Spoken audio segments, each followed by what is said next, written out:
بسم اللہ الرحمن الرحیم نحمدہ نصلی علی رسولہ الکریم اما بعد۔ ساری کے ساری بات سمجھنے کی ہے۔ ایسے لوگ جنہوں نے ایمان نہیں بھی لائے تو چلیں گے، ایسے لوگ جنہوں نے ایمان نہیں بھی لائے تو چلیں گے۔ سمجھیے اچھی طرح سے بات کو۔ جنہوں نے خود اپنے آپ کو بنایا ہے، جنہوں نے اپنے ہاتھوں سے اپنے آپ کو پیدا کیا ہے، سنیے غور سے، جنہوں نے اپنے رزق کا بندوبست خود کیا ہے، جو اپنے لیے آسمان سے بارش خود نازل کرتے ہیں، جو اپنے لیے زمین مردہ کو زندہ کر کے اس میں سے اناج اور بے شمار فائدے کی چیزیں اگاتے ہیں۔ اچھی طرح سے سمجھیے اس بات کو۔ انہوں نے ایمان نہیں بھی لائے تو چلیں گے۔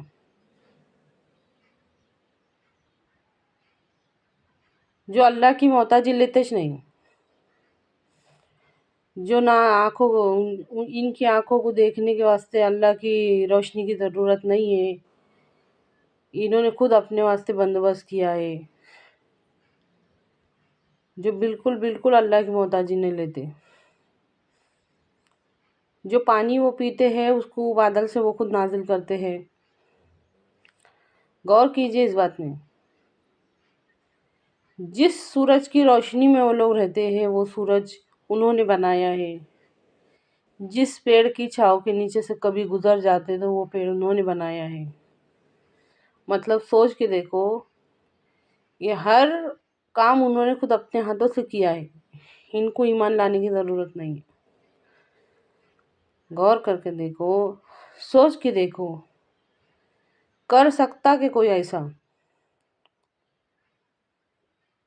پوری دنیا میں کیا کوئی ایک ایسا ہے کروڑوں اربوں خربوں کے اندر جو یہ کہتا ہے کہ یہ سب میں میرے ہاتھوں سے کرتا ہوں یا کرتی ہوں؟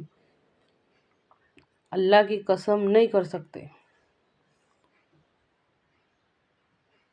محتاجوں پہ تکبر اچھا نہیں لگتا،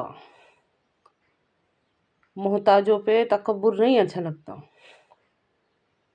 اگر یہ سب کر سکتے تو مت لاؤ ایمان۔ غور کر کے دیکھو اس بات سے، ساری کے ساری بات سمجھنے کی ہے۔ آج ہمارے پاس یہ سب سننے سمجھنے کے واسطے وقت نہیں ہے۔ ایمان کا اسلام سے کیا تعلق ہے؟ اگر اور بھی زیادہ آسان کر کے بتاؤ تو اللہ کو ماننے کا، اللہ پر بھروسہ کرنے کا، اللہ پر یقین کرنے کا اللہ کے حکم سے کیا تعلق ہے؟ ایمان کہتے ہیں ماننے کو، بھروسہ کرنے کو، یقین کرنے کو، اور اسلام کہتے ہیں اللہ کے حکموں کو ماننے کو۔ جو یہ کہتا کہ میں اللہ کو تو مانتا، اللہ کو تو مانتی، لیکن اللہ کے حکموں کو نہیں مانیں گے، ہو ہی نہیں سکتا، نہیں ہو سکتا، ریجیکٹ کر دیا جائیں گا ہمارا ایمان، نہیں ضرورت ہے ایسے ایمان کی۔ اشہد اللہ الہ الا اللہ کے بعد اشہد ان محمدن عبدہ رسول، گواہی جب دے رہے ہم اللہ کے ایک ہونے کی تو اس کے فوراً بعد ہم کو محمد صلی اللہ علیہ وسلم کے رسول پیغمبر ہونے کی گواہی دینا پڑتی نا۔ صرف اللہ کو ماننا کافی نہیں ہے، اس کے حکموں کو بھی ماننا پڑے گا۔ اللہ کو ماننے کا نام ایمان، اللہ کے حکموں کو ماننے کا نام اسلام۔ اور کیسے پورے کرنے ہیں؟ جب نام آتا نا عمل کا تو ہمارا تعلق جڑ جاتا نبی صلی اللہ علیہ وسلم کے ساتھ۔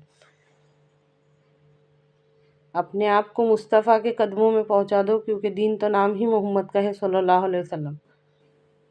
قرآن پاک میں اللہ تعالیٰ ارشاد فرماتا ہے، اے پیغمبر کہہ دیجئے ان لوگوں سے، اگر تم اللہ سے محبت کرتے ہو، اگر تم اللہ سے محبت رکھتے ہو تو میری پیروی کرو، میری اتباع کرو، میرے نقش قدم پر چلو، تو اللہ تعالیٰ بھی تم سے محبت کرے گا۔ یہ آرڈر کہاں سے آ رہا؟ اللہ رب العزت کے پاس۔ غور کر کے دیکھو، کبھی تنہائی میں اس بات کے واسطے گھنٹہ 2 گھنٹے لگا کے سوچو کہ کیا تعلق ہے اللہ کو ماننے کا اللہ کے حکموں کو ماننے سے۔ ایسا ایمان ریجیکٹ کر دیا جائے گا، نہیں قبول ہے ایسا ایمان جو یہ کہتا ہے کہ ہم اللہ کو تو مانیں گے اور اللہ کے حکموں کو نہیں مانیں گے۔ آج ہمارا ہر عمل یہ کہہ رہا ہے، آج ہمارا ہر عمل یہ گواہی دے رہا ہے۔ اے اللہ ہم کو سمجھنے کی، سمجھ کر اس پر عمل کرنے کی توفیق عطا فرما۔